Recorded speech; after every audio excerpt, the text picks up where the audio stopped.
ये छोटी सी लड़की एक बार में 20 कटोरी नूडल्स खा जाती थी। उसकी इतनी ज्यादा भूख थी कि उसके मास्टर को लगा कि वो अब उसके लिए खाना अफोर्ड ही नहीं कर सकते। यहाँ तक कि मंदिर में जो गोल्डन स्टैचू था वो भी लड़की ने खा डाला और अब वो ब्रॉन्ज स्टैचू बन गया। मजबूरी में मास्टर ने उसे पहाड़ से नीचे भेज दिया ताकि वो खुद की कमाई कर सके। जैसे ही वो पहाड़ से नीचे आई, उसने देखा कि एक बूढ़ी औरत कार में बेहोश पड़ी है। लड़की पास गई और उसकी नब्ज देखी तो पता चला कि उसकी हार्ट बीट बहुत गड़बड़ है और वो मरने वाली है। लड़की ने फौरन अपनी सेव की हुई एक कीमती पिल निकाली और उसे खिला दी, लेकिन उसके बॉडीगार्ड्स को लगा कि लड़की कोई प्रॉब्लम कर रही है तो उन्होंने उसे वहां से भगा दिया। जैसे ही लड़की गई, बूढ़ी औरत होश में आ गई। उसने तुरंत अपने लोगों को लड़की को ढूंढने को कहा ताकि उसका थैंक यू कर सके। जब उसे पता चला कि वो लड़की बहुत गरीब है और उसके नसीब में पैसों की कमी है तो उस बूढ़ी औरत ने उसे अपनी गोद नवासी बना लिया। पता चला कि उस औरत का बेटा उस एरिया का सबसे अमीर आदमी है। उनके पास पैसे की कमी नहीं थी, बस कोई उन्हें खर्च करने वाला चाहिए था। घर पहुंचने के बाद बूढ़ी औरत और उसका सीईओ बेटा रोज लड़की को खूब अच्छा खाना खिलाते थे, लेकिन लड़की ने नोटिस किया कि वो सीईओ कभी खड़ा नहीं होता, वो हमेशा बैठा रहता है। उसे लगा कि वो बस आलसी है और वो खड़ा नहीं होना चाहता। तब सीईओ ने बताया कि उसके दोनों पैर डिसेबल्ड हैं। ये सुनते ही लड़की ने अपने ताओइस्ट पावर्स यूज किए और देखा कि उसके पैरों के आसपास एक बुरी एनर्जी है जिसकी वजह से वो खड़ा नहीं हो सकता। ये कोई मेडिकल प्रॉब्लम नहीं थी। शुरू में तो सीईओ को लगा कि लड़की कुछ भी बोल रही है, लेकिन लड़की ने समझाया कि वो एक ताओइस्ट है और वो चीजें देख सकती है जो आम लोग नहीं देख पाते। फिर भी सीईओ ने उसे छोड़ने से मना कर दिया और अगले दिन उसे अपनी कंपनी ले गया। जैसे ही वो कंपनी पहुंची, लड़की ने देखा कि पूरी कंपनी पर भी वही बुरी एनर्जी छाई हुई है। उसने दरवाजों के कोनों में कुछ ताबीज छुपे हुए पाए। फिर उसने कंपनी के सेंटर में एक ट्रिग्राम एरिया ढूंढा। पूरी कंपनी नेगेटिव एनर्जी से भरी हुई थी, लेकिन वो एक पॉइंट ऐसा था जहां से पॉजिटिव एनर्जी और गुड लक अट्रैक्ट हो रही थी। वो लड़की एक ऑफिस में गई और एक स्पेल किया जिससे उसने बड़े आसानी से उस फॉर्मेशन को तोड़ दिया। पता चला वो ऑफिस सीईओ के कजिन का था। वो कजिन काफी टाइम से ग्रुप की पावर लेना चाहता था, इसलिए उसने वो ट्रैप सेट किया था ताकि वो अपनी किस्मत सीईओ से बदल सके। लेकिन अब जब फॉर्मेशन टूट गया तो उसे 10 गुना बैकलैश झेलना पड़ेगा। अगले दिन सीईओ लड़की को एक चैरिटी ऑक्शन में ले गया। वहां कजिन भी मिल गया। कजिन ने मजाक उड़ाया कि सीईओ ने एक रोड पर घूमने वाली लड़की को बेटी बना लिया। लड़की को यह बात बुरी लगी तो उसने नाक पकड़कर बोला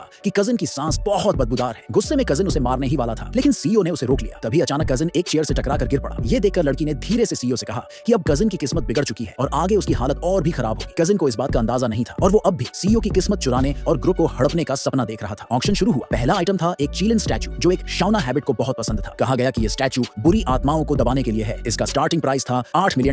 भीड़ ने जोर शोर से बोली लगाना शुरू कर दिया और प्राइस 20 मिलियन तक पहुंच गया। कजिन ने फिर से सीईओ का मजाक उड़ाया और कहा कि तुझे तो बच्चा भी नहीं हो सकता, तेरे किसी काम का नहीं ये स्टैचू। लेकिन सीईओ ने हार नहीं मानी और बोली लगाता रहा। लड़की ने नोटिस किया कि ये चीलन स्टैचू असल में एक बुरी चीज है जो इंसान की उम्र कम कर देती है। उसने तुरंत सीईओ से कहा कि इसे मत खरीदो, लेकिन कजिन की बेइज्जती का बदला लेने के लिए लड़की ने जानबूझकर प्राइस और बढ़ा दिया। आखिर में कजिन ने $80 मिलियन में वो स्टैचू जीत लिया। दूसरा ऑक्शन आइटम था एक गोल्ड चेस्ट और एक वुडन चेस्ट। ये दोनों ही एक प्राचीन शहर की खुदाई में मिले थे, इसलिए इन्हें खरीदने के बाद ही खोला जा सकता था ताकि उनकी असल हालत बरकरार रहे। शुरू में सीईओ को इनमें कोई दिलचस्पी नहीं थी, लेकिन लड़की ने फील किया कि वुडन चेस्ट से पॉजिटिव एनर्जी आ रही है। उसने $10 मिलियन की बोली लगाई और वो चेस्ट खरीद लिया। जब खोला गया तो वुडन चेस्ट में कोई वैल्यूएबल चीज नहीं निकली। फिर कजिन ने गोल्ड चेस्ट के लिए बोली लगाना शुरू किया और कई राउंड्स के बाद 20 मिलियन में उसे खरीद लिया। लेकिन जब उसने गोल्ड चेस्ट खोला तो उसमें सिर्फ कचरा निकला। वहीं लड़की ने जब अपना वुडन चेस्ट खोला तो उसमें से तेज गोल्डन लाइट निकली जो सबको चौंका गई।